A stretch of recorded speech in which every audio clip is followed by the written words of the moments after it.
Hello, everyone. Welcome. It is Wednesday night, and we are here live. Whew. Thank you for being here. Hey, Purple Princess. Hey, Susan. How are you guys doing? Thank you, Diane. Thank you, guys. Alex. Welcome to the show. We are here tonight on the journey with Maureen Robinson. This is a really great friend of mine. We have, my God, we have known each other since 2008. 8? Is it really that long? I think it is that long that we have known each other. But when we first met, we actually thought, did we always know each other? It seemed like we did. Yeah, it was kind of like that. Yeah, And it's one of those things that we got here, and when we were taking, it was our Reiki Master. It was. Yeah, it was. Yeah, it was.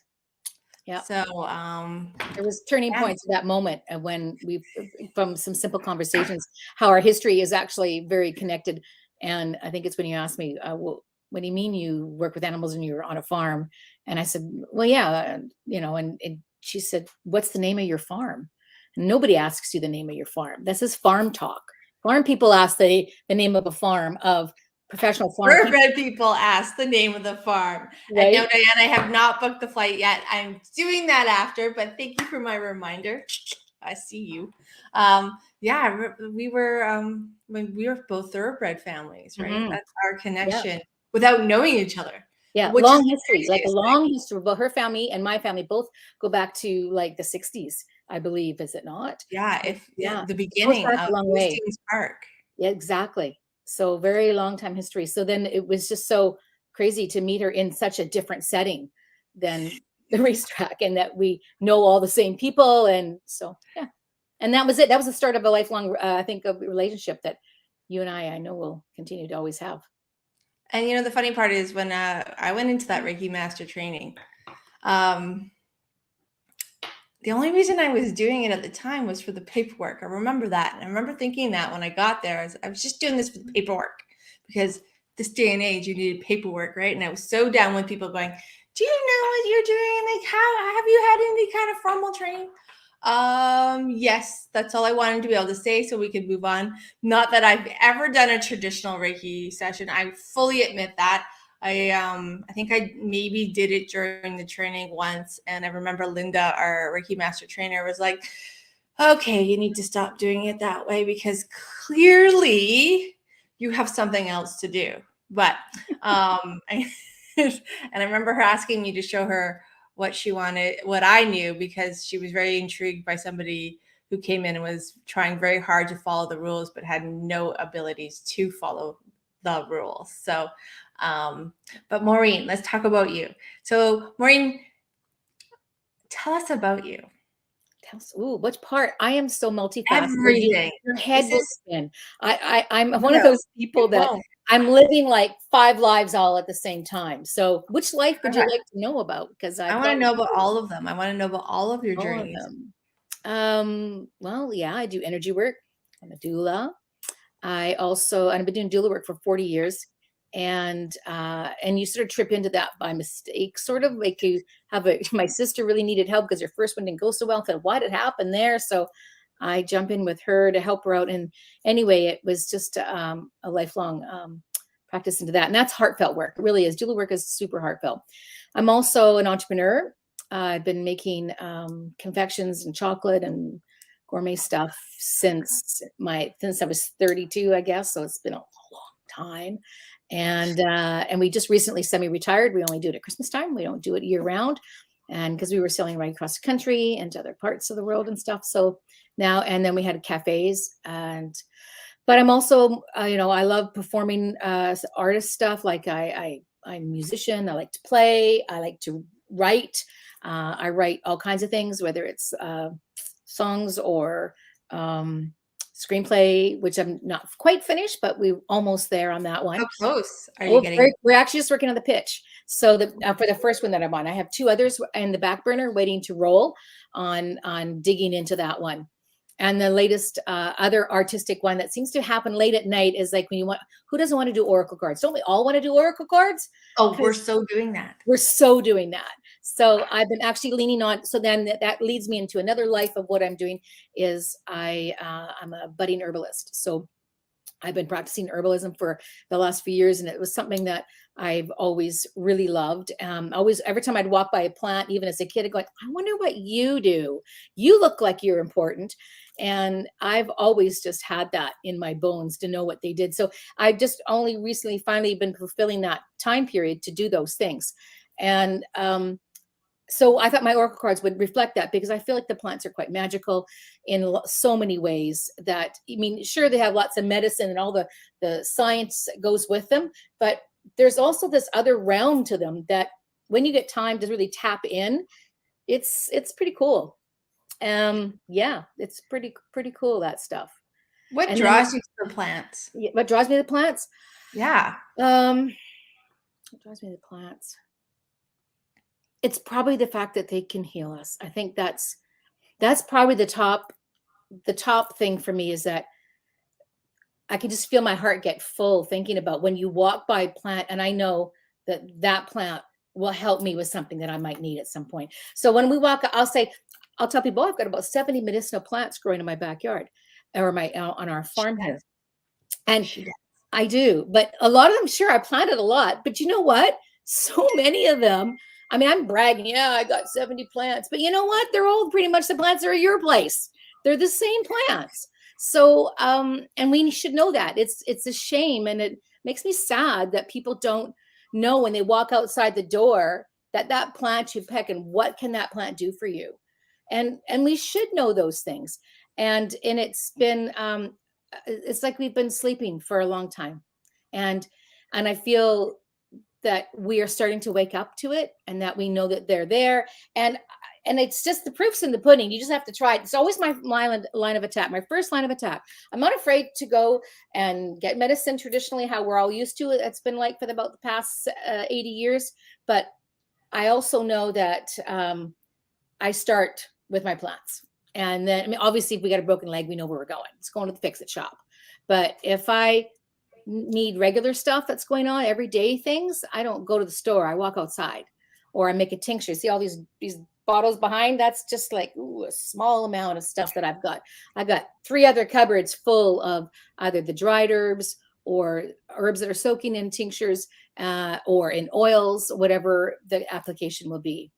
So that's the other part. And then probably the final part for me, I'm sure I've missed a couple of lives, other ones in there, but oh yeah, I could say I should mention the family, because I do have a family. Husband and I just celebrated our 42nd wedding anniversary yesterday. Years, and they said it wouldn't work. Whatever. So, you know, and then I want to know who said it wasn't going to work. Well, I want to know. We were young. I met you both, and well, most people did, because we were just fresh out of high school, but we'd been dating for 4 years in high school, kind of on again, off again. So when we graduated, I was at university, and I thought, I just think that we've been together for so long, I would like to focus on my studies. So why don't we, well, let's turn that off. So why don't we, get married now, so I can be focused on exams and everything else that's going on and following up. So anyway, we did, and everybody said, they're so young. They'll be one of the ones on the skids for sure. And it wasn't. But they all said, well, you're not going to have children right away, are you? You're not going to do that, right? Always the first thing they say. Well, and we lied. Oh, no, we're not going to do that. So we brought our son home on our first anniversary and ordered in Chinese. So that was, and then my daughter 2 years later. And so we have 6 grandchildren now. And then they're probably my number one priority for anything. I always feel that charity begins at home, and you should be looking after your family, number one, to make and help them all also be the best that they can be in the world. And we learn from our family the best, from what the difficult ones in our family that we can't relate. They teach us stuff, and we learn from them. How can we better relate? How can we be better people? Maybe it is me. Maybe I need to clean that up. Maybe it's not so much. I have to learn to let go. There's things like that. Final thing is I am, and always have been, a secret prepper, homesteader / homesteader. I hate to even come out of the closet on it, because everybody always has a stigma to it, but I love it. It's like when I was in high school, I remember because I grew up on a big, huge farm, about 100-acre farm. And my dad was an Irish farmer. So the horses was our business, but the Mhm. farm, when there's 6 of us kids, like dad grew everything. Like we had geese and we had ducks and we had chickens and we had cows to milk and we had cows to eat and we had, the garden was massive. And so it was a big deal, all these things. So I wanted to kind of go ahead on that. So when dad had lots of sheep too, we had sheep. He's Irish farmer. So I was trying to tan hides and I was trying to do all these things. My family's laughing at me because that's just, nobody was doing that. So I think I've naturally always been that way. So I decided to stop hiding it and apologizing about it and just have fun with it. That's awesome. So Purple Princess has a question here is, Yeah. where can they look at the tinctures? Where can you they tell look us at about your them? tinctures? Or like, what are tinctures? Where can we look at the tinctures? Well, I mean, like, just show you what I have What do behind you me. what do you have behind you? Give us an insight Okay, of what's going on behind let's take you. a look. Let's take a look what we got here. So we've got, And yeah, she's wearing pants, people. See? okay, we're good. What is your There's favorite so tincture many here. though? It's like I love, okay, white salix. Let's look at this guy. So white salix. This is white salix is or white willow, actually, also known as salix, is the Latin name. And so it's all soaked in here. The tincture, I've already been taking some of it out. So I don't always have to squeeze out the goodies, but this is for headaches. This is headaches and Headache. fevers. Wormwood is for parasites, and everybody gets a little parasites now and then. That's parasites. I mean, they don't look like much now because they've all been soaking. You can't quite see the plant material. I don't have one that's been freshly put in. And the reason being for that is I was just a little bit out of the alcohol. You use ethanol or alcohol to put it into it, which is just traditionally basically vodka. So it's hard to find organic vodka. Jen's laughing. She knows what I'm getting at here. Well, okay. Well, I am laughing because when I had the COVID, I Right? had one of Mo's tinctures. Mo showed up Yeah. at my house, and That one. Let's see. Where's that she had stuff. Like I was very unprepared. Like when Mo says she's a preparer, when she says she's prepared, she's more prepared than any person that I know. I mean, if I love I the could self-sufficiency take a aspect. video and walk through her home, you would be Mhm. like, well, we could all survive here. It's fine. And Pretty that's, much. probably where outside of being in the mountains where I would go. But so she gives me this tincture. Yeah, And if of yes course, goes sideways, if the world goes sideways, I'm good to go. And I can get in, I have a ticket to ride into any compound I want. I'll tell you why, is because I make my own alcohol. So I pretty much get an easy ticket in anywhere I want to go. And the motivation is that because the tinctures, when you make so many tinctures, you're making it, and I mostly use 40%. As occasionally you'll use a different one depending on what the herb is that you're dealing with. But the yeah, it's and it's organic because it's all used with organic ingredients. So that's what's really nice and matters to me as well. You probably want to know what was the one for the flu that Jen was talking about. That's a great recipe. I really need a shout out to by the way, you get drunk off that recipe, just so we're clear, because in my first 3 days of COVID, I like breezed through no problem because I was drunk and I didn't even know it. Well, that's an old British saying. Is I had I have families from Ireland, and they always just say, if you're sick with a cold or a flu, you get into a bed, and you had a 4-poster bed, it must be, and then you put a bowler hat on the 1 4-poster of the bed, and you have a bottle of brandy, and you drink the bottle of brandy, and once the bowler hat has moved from the one post to the other post, you should be okay. Yeah, well, I'm pretty sure. Okay, let's go to the ingredients real quick. So Purple Princess wants to know if you sell them or if you have a site. Not yet, but I do trades with people at the moment, but I will be, and I'll probably make it as an offshoot onto my Shopify site that I have for the candy and chocolate that we sell. But you know, it's just that I've done these things for so long. I'd almost really rather just share you the recipe and go make it, people. Like, honestly, maybe we should do a show where you can teach everybody how to make them. I'd be happy to do that. Happy to do that. Post-it note, people. Post-it note. Get a pen. I'm going to give you the recipe right now for that herbal antibiotics, the one that I got from Rain Country for colds and flu. Who hasn't got a pen? We'll give you a couple minutes. Go get one. You're going to write this down because this is a really good And just know that you guys that none of this replaces any medical advice by your doctor. Just so we're clear that this is all stuff that you should communicate with your medical professional before you begin to take this. What's cool about these ingredients on this one is it's pretty much everything you eat and almost anyway. So I want to, if I'm going to mention to you about people who use herbs and stuff too for health and wellness, is that you'll find colds and flu in particular. There's a few categories. Headaches and fevers are another category that are a little elusive. They have lots of reasons why you have them, so they're more intricate and to figure out how to help them. Colds and flu it's the same kind of thing. You can have this beautiful big wheel chart of what is yours. Is it fever? Is it hot? Is it cold? Or what do you need? But what I find, if you're not sure and you're feeling the information is too overwhelming, is that really we cycle through different cold remedies. So what worked in this season will probably not so much next season. And then right now I've already gone full circle and I'm back to one of my original ones, like this herbal antibiotic one. It's not antibiotics at all. We just use it as a term to sort of help you decide what do I need to do with it? How would I use it? How do you know when you're cycling through? Well, like, how do you know how to change your tinctures? Because you're going, I don't really feel like having that. You have that. It doesn't feel like it's either doing anything or you're not feeling drawn to it. And so what I try to do is have several kinds on hand. So these are a lot of basic recipe stuff that you would have known in the past. Things like the honey, ginger, lemon business. Okay. That's a really great remedy. And in there, exactly. It's a great remedy. There's nothing wrong with that remedy. So, but if you want something to kick it up, if you got more bacterial kind of stuff, then I'm going to choose things that are going to deal with the bacteria in your body more. So things like garlic and ginger also still does that. But the one that I make the most of for people is it starts with nasturtium flowers, and everybody can grow those on your patio. So this is a recipe that you can do with a patio garden. Like seriously, it's so simple. Princess, you on this. So get some garlic. Try to make everything organic as much as possible, everybody, because when you make a tincture, you're drawing all the constituents out. So if that has fertilizer that is pesticides, etc., those things in them, then you're going to enhance that. So let's just make sure keep it clean on your ingredients. Okay, so what else we got in there?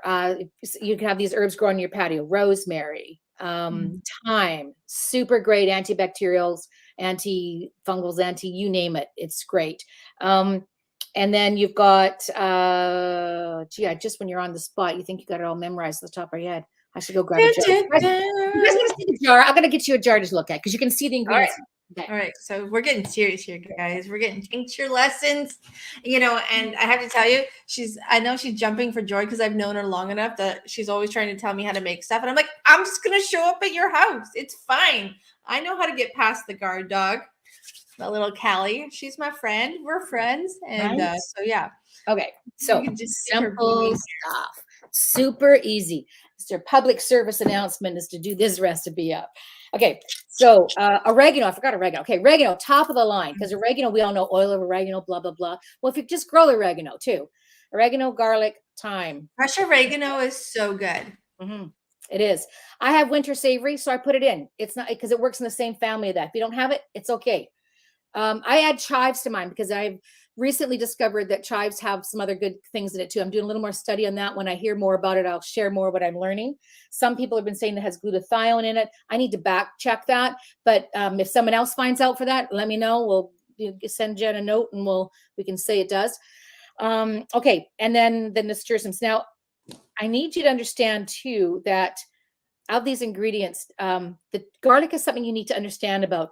Garlic is a simple ingredient. Anytime you use garlic, when it has a couple of molecules or basic constituents in it, when the garlic is crushed, I don't mean sliced or some fancy little whatever tool you're using, crush it. When you crush it, the two cells combine and they make a third cell. And that is called allicin, ALLICIN. And allicin is the medicine. So if you're not crushing it, you're not getting the medicine.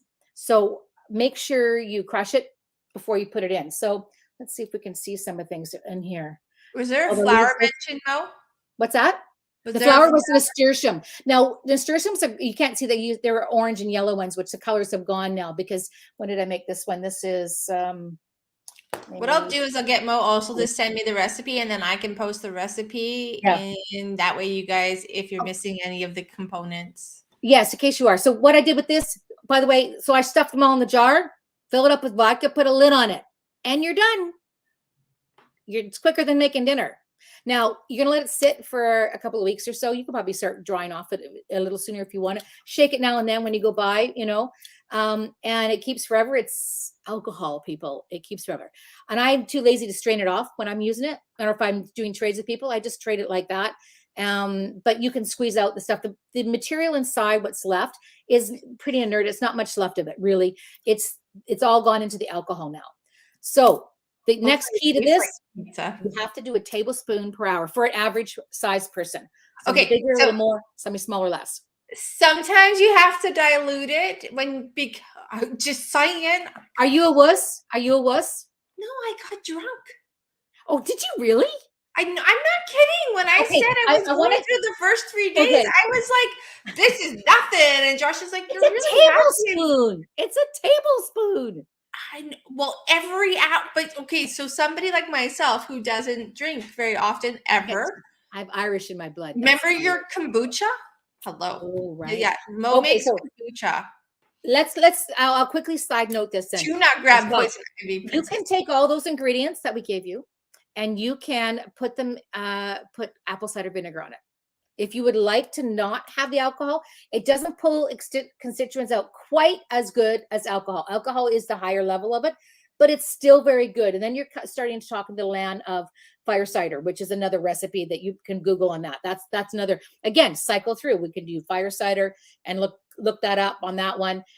This one is from Rain Country. It's a blogger that I should say, that I follow. She's on the Olympic Peninsula. She's got lots of great advice, lots of great recipes. And I shout out to her on this because this is probably one of the ones I've used the most of. So I have a question, Mo. Yeah. Because I know you've been studying this for decades. Well, the herbalism part more about the last 8 to 10 years. Decades. Okay. Pretty close. Is there a book that you would recommend for those of us who are new to this world? Is there a book that you would recommend that would help people get started? Like somewhere we can begin, you know how they have like accounting for dummies? Yeah. So they have a herbalist for dummies because I feel like I am the guy who needs that book. Right. I mean, I know I have you and I can call 911, but you can. Two of my favorite herbalists. One is Rosemary Gladstar. Put that one down. Anything you get from her on the bomb. She's the great. She's been doing this a very long time. She's a real trailblazer for that. And in fact, I have one of my favorite recipes from her is called Deep Sleep. And that is so grateful for helping. Who's this? I'll just come sneak the bar. That sounds like fun. The other author is Rosalie de la Forêt. Seriously, the names of these guys, right? They're all herbal names. Like they have, Rosemary Gladstar, and the other one is Rosalie de la Forêt, which is the forest. So, and then another one is Susan Weed. Yes, her name is Susan Weed. But I don't have any books on her, but I've just caught a couple of videos of her. But I just had one to say the name because it makes me giggle. But she's very wise. Is Susan Weed on YouTube? Where'd you find her videos? She's on YouTube, and she's also, I think, a midwife or doula or something too. I haven't followed her a lot, but I could not believe her name. I'll just show a couple of Rosalie's. Here we go. And shout out to my dad. Thanks, Dad, for coming out and supporting. Nice.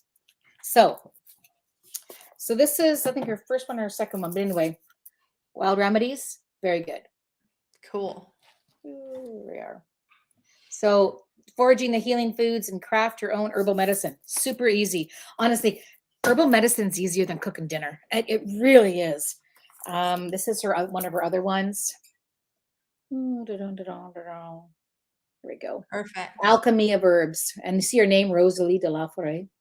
So good stuff.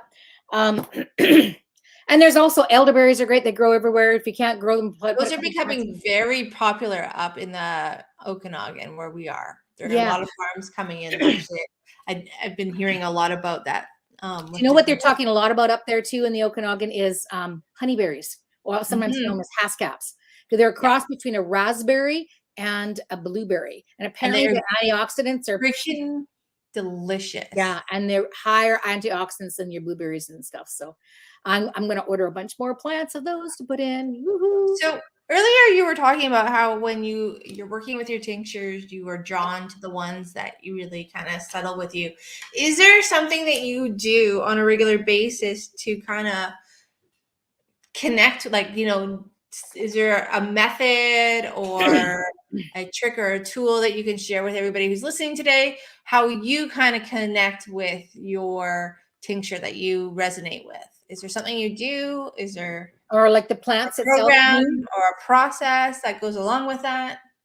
Do you mean like the plants that I work with, or? Well, no, when you're like, okay, this tincture for this year is going to be this. You said that you kind of you feel yourself drawn to that. What does that look like? Right. Okay, so What's that system like? well, once you start working enough with, well, really anything, whatever you're working with, you start to really pick up the energies of what's going on with them. And there's one of the herbalists who teaches at the naturopathic medicine school in Vancouver. Her name is Chanchel. I forget her last name, but she's a big wig in the business of herbalism. And she will have her rows of all her herbs and tinctures and set her all down in her room, I guess. And she will just walk down. She knows already enough about there's so much you could know about an herb, so what they're for. So she has a knowledge base, okay?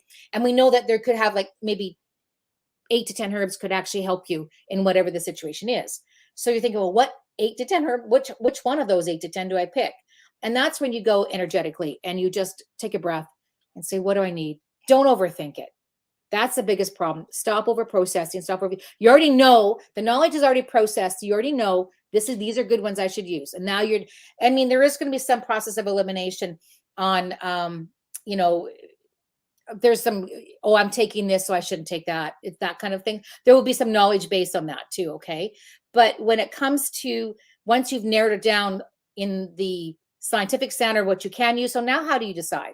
This is where intuitiveness and energy work comes in. And that's where we should be seeing doctors do this. They should all be trained on being intuitives, to be honest with you. That's where I feel like medicine should go. So they learn all this amazing information. And how are they going to, if you're in an ER, emergency room, and all these things are going on, you've got this information that and you see them presenting with these symptoms, and you're thinking, oh my gosh, what is it do I need to do to help with this person? And you're thinking, I bet it's like 4 things I could do. But as an intuitive, you will go to the right answer quicker. And it saves time.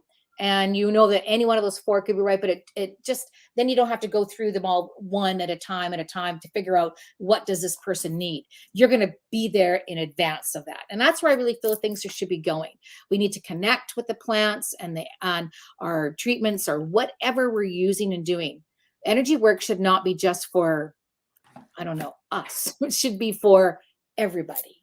So when you talk about the intuitive side of you, tell us a little more about your intuitive side. How do you connect to that part of you that is intuitive? Is it, do you feel like this is a piece of you? Is it all of you? How does that work for you? That's a really good question. I hadn't thought of it in that way.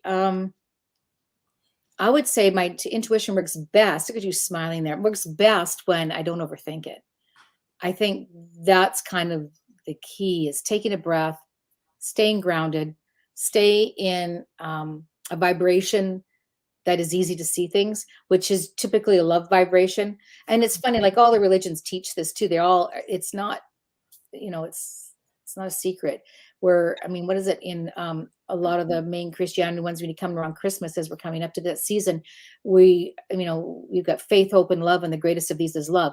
When you stay in a love frequency, and you get better information, the information is loving, it's all good stuff, and you hear it better. Think about it. When you're angry, can you hear anything?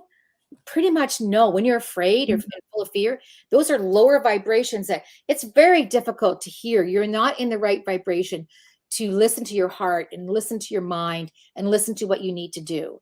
So the more we can energetically progress as humans into a more peaceful state, I think just the better the human race is going to be. And when you make your decisions coming from already being relaxed, grounded, and in the zone on what has to happen, where you can just see everything going on around you and you're just above all this stuff that's happening. And then you take a breath, you're going, and that's what I need to do. And not overthinking it, just that. And because over time, energy, when you're working with it, is you listen, you ask the questions like your body will say no. Let's put it that way. Like if you pick up something that, Oh, we're talking about muscle testing. yeah, it's like muscle testing. This is one of my right? favorite things. Like I Yeah, grocery shop muscle testing. right. Everything I do, even when I'm pulling cards, when I'm Yeah, picking my deck for the day, I actually I mean, most of the time I know which one I'm going to pick, but sometimes I'm just like, well, I really want to pull a card from this one. And I'll muscle test and I'll get the answer pretty clear. And mhm. so, yeah, I've utilized that in my everyday life. And I've really found it. I notice a difference when I don't do it. When I grocery shop, and don't muscle test, Yeah, there's a big difference on how my digestive system connects with that food. And this is for something being vegetarian for so long and then, slowly integrating some animal protein back into my life. I mean, I don't eat it all the time because I actually don't crave animal protein whatsoever. But when I'm going to eat animal protein, I actually muscle test. And it's funny because I love the smell of steak, but every time I muscle test, it's like a flying backwards no. When I muscle test, I go forward for yes, because you go positively into yeah, something that is good for you and you push sure. away from something that is negative. And that's your primal instinct. Like that is It fight or is. flight right there. And so And you every might time. find it's not so much maybe that the animal protein's not right. You might find the animal was not raised properly. Well, well, that too, right? Like it's always Yeah, I always bless the animals, and I always ask for that higher version of the animal to come in to help yeah, connect with me. But it's funny. The beef I can't do. I have never gotten a yes. And if I actually track that back, even as a young teenager, beef yeah. and I weren't friends. I love the taste of it, but I do not digest it very well. So it's a very It's a interesting. harder one to digest than it can be, but it didn't always used to be that way because as the whole business of raising and uh, harvesting, butchering meat has changed, it has affected the meat itself. I remember learning as a kid that when my dad would, when it was time to butcher the animals, there was, he would have, he didn't do this later, but he did it in the early day, whereas um, the animal had to not know it was going to be dying in that sense. It had that it was relaxed and it was Yeah, happy. well, it's a big difference when an It animal is is. scared So versus calm and right. honored. And it's almost like the when people do hunting, that if the animal got chased too much, that's the meat becomes gamey. So if the animal didn't know it was coming, that meat will be really lovely. I mean, there's a few other factors. I know, but it's okay if anybody's writing in about that. It's okay, I know. But there is that element to it. And like there are many countries in Europe that have known this all along, and they will not have their animals butchered if they're scared or frightened. And it has to be very quick, very clean, in that the animals aren't stressed because they want their meat also to taste lovely. And there's also depends what that animal is fed. If the animal is fed, I mean, they all talk about grass fed. Sure, that's great, but did you spray the grass was there Roundup on there last year? Like you want to be very just know where your meat's coming from if you're going to eat meat. And the same thing with your vegetables. Holy moly, start becoming friends with farmers who grow stuff because you want to start trading with people, and the control and the deliciousness of it is bananas. Like Oh, like oh, carrots, farm grown carrots, or you oh, guys, once you potatoes. go that route, going back to store bought, personally, Yeah, it's it's hard. Like right? It's hard. wintertime is hard because Yeah, I don't have a garden all year round, and I only have successfully grown potatoes, small potatoes, like yes, they're like the mini nugget potatoes. That's what I got out of my garden this year, and it was awesome because I finally found a little bit of my own green thumb. Usually, I sneak home and steal from my parents. Not gonna lie, because my mom's got the green thumb like Mo here. Um, but your vegetables, I don't know about how you find, but I find even, and I do this, and it's funny, I did this with the trees this year, is that when I was out talking to them and talking to your garden, talking to the things that you're growing, because that is energy, that is intuitive connection with those things that you're going to harvest over time. And as you harvest them, that communication, that love frequency that you're talking about, Maureen, does expand into the Yeah. things that we're going to ingest, the things that we're growing, the things that the plants and the forest life that is all around us. Like I have so many little seedlings starting in the most weird spot just because I was talking all summer about wanting a driveway lined with trees. And all of a sudden I noticed at the end of summer, there was this row of seedlings that had Nice. started growing on their own naturally, and they're still there. Watch the Josh, husband though. He gets on that machinery, man. I know. I well, got one. no, that was a discussion. You know what? Josh has definitely become a tree hugger up here because every time he looked at Yes. having to take a tree down, he's like, I can't do it. I gotta go. And I'm like, Oh my okay, God, that's I love it. perfect. So I I love have that guy. Shout I out have to your guy. one. Yeah. So, it is super important to connect intuitively. When you talk about your intuitive gifts, and when did you first begin to know or become aware of your intuitive abilities? I don't have the same story that most people have. Everybody has these stories about when they were kids and all these things went on. I was very protected as a kid in that I don't think that was kept dormant. And I think it was for a good reason. Just being, when you grow up in a big family with people who either aren't getting it or whatever, and because they aren't ready to get that level of understanding. I think it was for my own good that I didn't have anything open up so much as a kid. It wasn't until I was in my mid-20s. I already had both my kids, and I think we're at a hockey game with the kids, and I remember having experience with giving somebody a little neck and shoulder massage sitting in the stands in front of me, and I won't forget it because I think all of a sudden I had this kind of vision of this girl. She had like something warm on the center of her back and kind of felt hottish warm, but my hands were not up there. My hands were up here, and I was seeing it but not seeing it. I thought, what? Mhm. And so I asked her, I said, what's happening with your back? And she says, oh, I have scoliosis there. I went, okay, well, that was interesting. How did I Mhm. see that? And so that was kind of the door opening to, and I've always been very interested.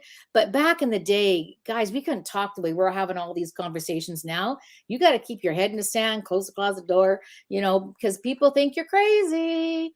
And now you can say energy work, and people go, oh, yeah, I get it. I was like, God, it's so much nicer for you guys. It's amazing the difference. But yeah, that was on the road. And then what I did is I started off because taking Reiki back in the day was very, very expensive. I think at one Right? point, Like yeah, insane. insane amount of money $10,000. that you Yes, charged. it's crazy. So I couldn't afford that. We're just a young family starting out, and that was not a reality. But there is one that they were doing at Langara in one of the local colleges in Vancouver, where Mhm. they teach kinesiology and all that kind of stuff too, and performing arts and all these things. So they had one that the nurses take in their graduate year, and it's called Healing Touch. So I did 3 levels of that, and then I used that when because I was teaching qigong. Oh yeah, we mentioned that I did all those things too. Another life. No, you haven't mentioned them. We haven't got Yeah. there yet. I have a list. I do. Yeah, I know. So that was back in the day though, when I still have some of my students say, "You ever going to start those classes up again?" But which, by the way, side note on that, I think I'm teaching someone to do those classes. Are Delana you? talked about another Reiki master. She has been doing some things, and I said you would be really good for this format. So this is something we should definitely repost back up. We'll get Delana on, but it's Yeah. the format of this class. Should we jump into that? No, we can jump into everything. Okay. There's no So rules here. I took over from a gal, really sweet lady, and she moved up to Powell River, lovely, lovely lady. And she was a lot older than me. And I remember running to her in my 20s, and she said, "You need to settle down. You're kind of like, whoa, you should come to my yoga classes." Well, she didn't actually really do just yoga. she did yoga, and she had added qigong into it. She was doing some teaching for some of the we were actually fortunate enough to have a few some grandmasters that live in Vancouver. I haven't touched base lately to see. Can you explain what qigong is? Qigong is what you would, it's in the martial arts family. It is, you would be called like a soft martial art, whereas like things like the karate and all those guys, those are hard martial arts. They're more for war type things and for defense. Whereas this is, you see them, it looks a lot like Tai Chi, but Tai Chi is very dance-like and it can be a little bit complicated for people. This one's not. This is it's not complicated, extremely powerful. And people use it also to do healing with as well. And so it's very, very calming stands and moving the energy and the chi around. And then just, it's that float of stuff. And it's just, it's really great. I was teaching up to 5 classes then because so many people were wanting it at the time, and they had but I was so busy with this chocolate business that I just could only do so many things. By the way, her chocolate, you guys, it's unreal. I just need to side note this right now because I've been trying to. Maureen's chocolate is the best. She makes some of the best stuff, Christmas chocolate treats that you know what? I actually try to stay away from her house and her place and her during Christmas time because I know what's going to happen. So you can put the website name up in there because I need that so that you guys can order this because this chocolate is. We've been doing that since 1992. Yeah, it is amazing. I mean, I already I can the peppermint. Oh my God. Yeah. Okay. Let's go back to so about peppermint, we don't have all the things online. Just those are coming special treats. But the biggest number of things too that we sell is, you'll see it's the original one of the butter crunch, but you'll see that the butter crunch. Oh my God. I think I had bags of it in my freezer forever because I put it in my freezer so I would forget about it. Then one day I would find it and be like, oh, there it is. There it is. And I did not share well, people. No. I share a lot, but I did not share well when it came to the butter crunch. Nice. Well, when we go back to talk with that qigong stuff, so what we'll do is I'll talk to Delana and she's going to get that on a roll. We were just actually meeting about a couple of days ago. So, it's a really great class. People are going to love it because it starts off with a meditation and then it goes into a combination of yoga and qigong and whatever movements that are in there, combined with lots of different breathwork techniques, and to really get the lungs expanded, because there's a lot of people who are needing that right now too. So lots of breathwork things, and then it finishes with a nice, really long guided visualization.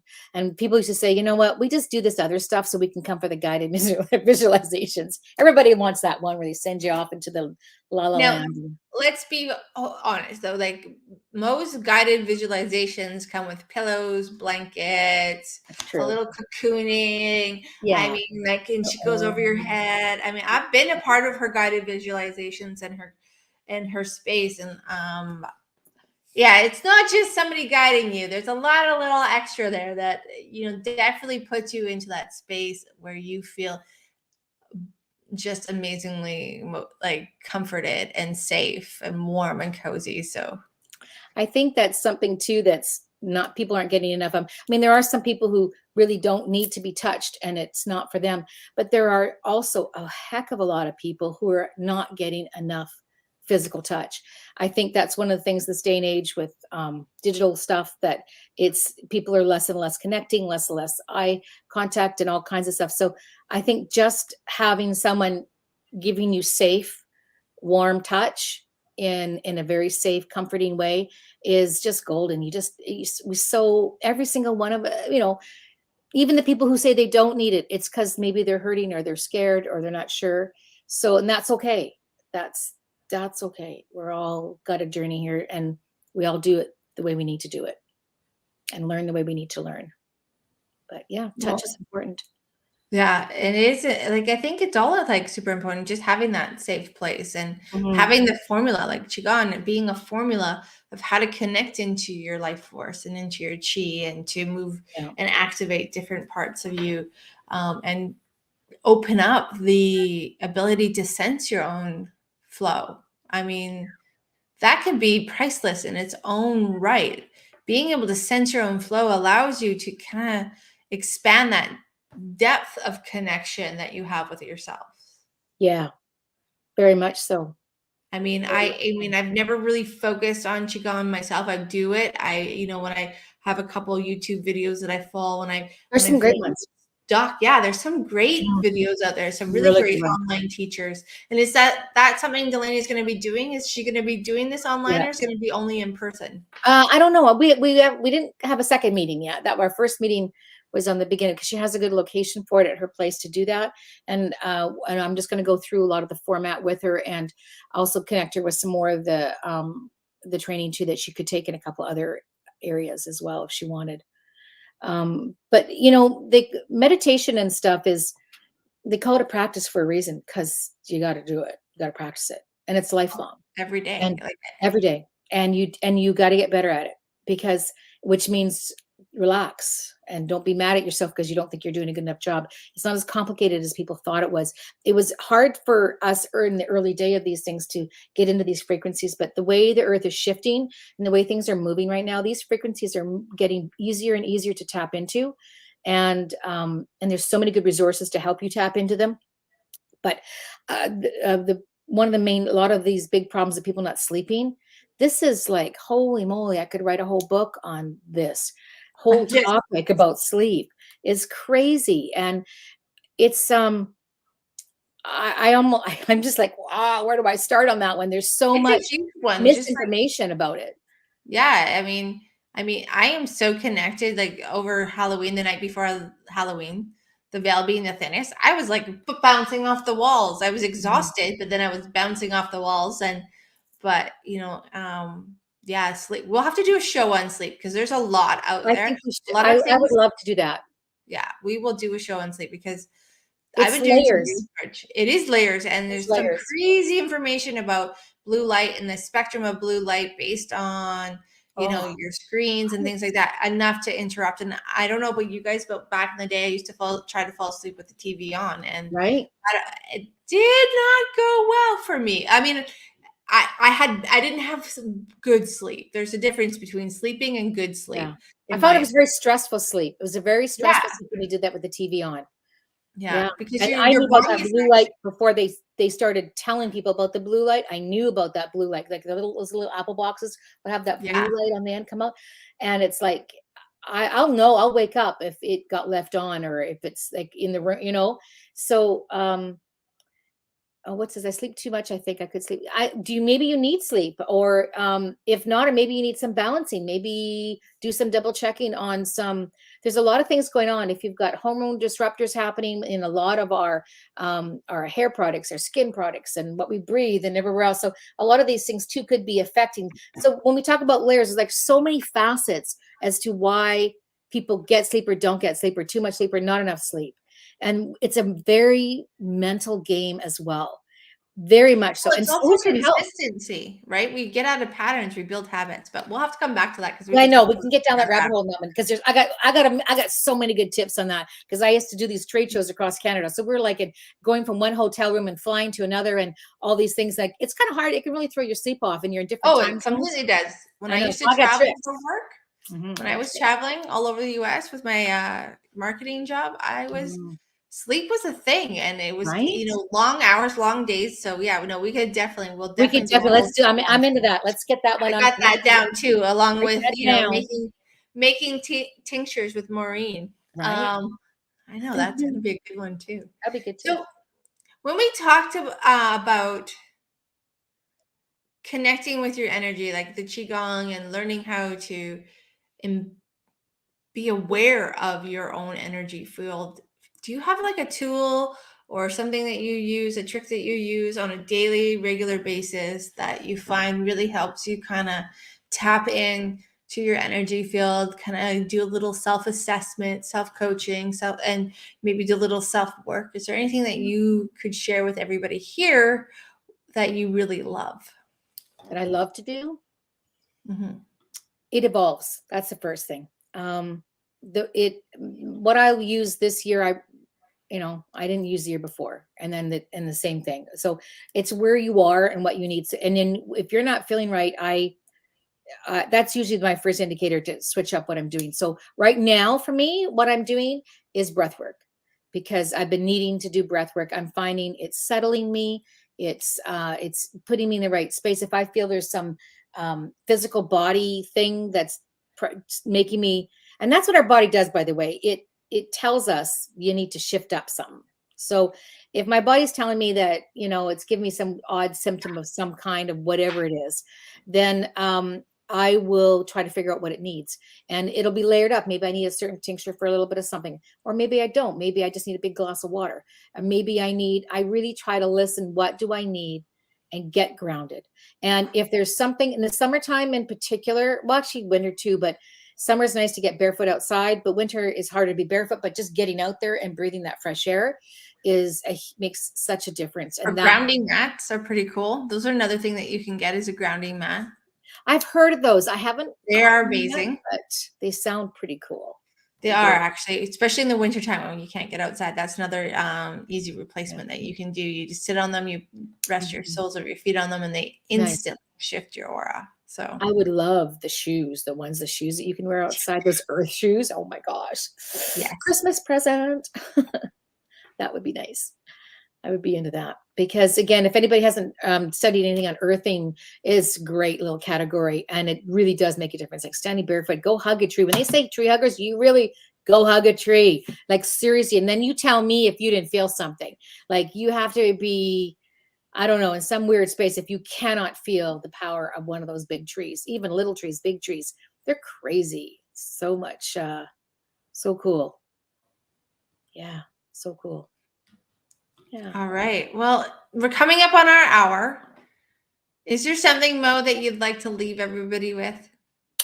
What would I like to leave them with? Oh my gosh. I think based on what we've been talking about today, I think that staying grounded, there's a lot of stuff going on in the air, a lot of stuff. People are feeling a lot of pressures, a lot of lower energies that can be distracting. If anything, just know you're not alone. We're all here, and the future is going to be better. That's all I really want you to know. The future is going to be better. I think they talk about how in history we've always eras, like there was a Renaissance and all these things. And I feel like this is the Great Awakening. I think it's going to be better, everybody. I really do. And we'll just have to pull in together and just stay in that love vibration. Don't let anybody separate you from any other human. We're not going to talk negative about other people. And if we found ourselves drawing into that, well, let's sort that out. Let's get out of that bad space and start seeing people and respecting where they are in their journey. Yeah. Thank you. Yeah. Thank you, Jen. That was really nice hanging out with you guys today, and all the rest of you on here. You guys look like I haven't had a chance to read too many of the comments, but I'm just sneaking back on some of them. Cool stuff. Well, there's so much more, Mo, and I can't wait to do the another show with you because, I've got a list here, so you're on the hook now, lady. Nice. Those of you who came tonight, thank you very much for being here. You guys, we appreciate you. We love you, and yes, just so excited to be adding this to the journey and letting it grow and blossom. This is kind of like my garden. Yeah. So thank you for your time and energy, everyone. We will see. Well. Coming up, I will be bringing another special guest next week, and I will be announcing that as soon as I get some confirmation. Plus, we have meditation Mondays and some group classes, and yeah, it's just a week full of fun. So I will see you guys sooner than later. Thank you, Mo, for your time, your energy, your thoughts, your wisdom, your knowledge, and your presence, because I know every time that I get to be in your presence or I receive a cool, wonderful message from you, my day lights up. So thank you for sharing that with everybody here. And thank you for being you. So thank you guys. Have a good night, and we will talk to you soon.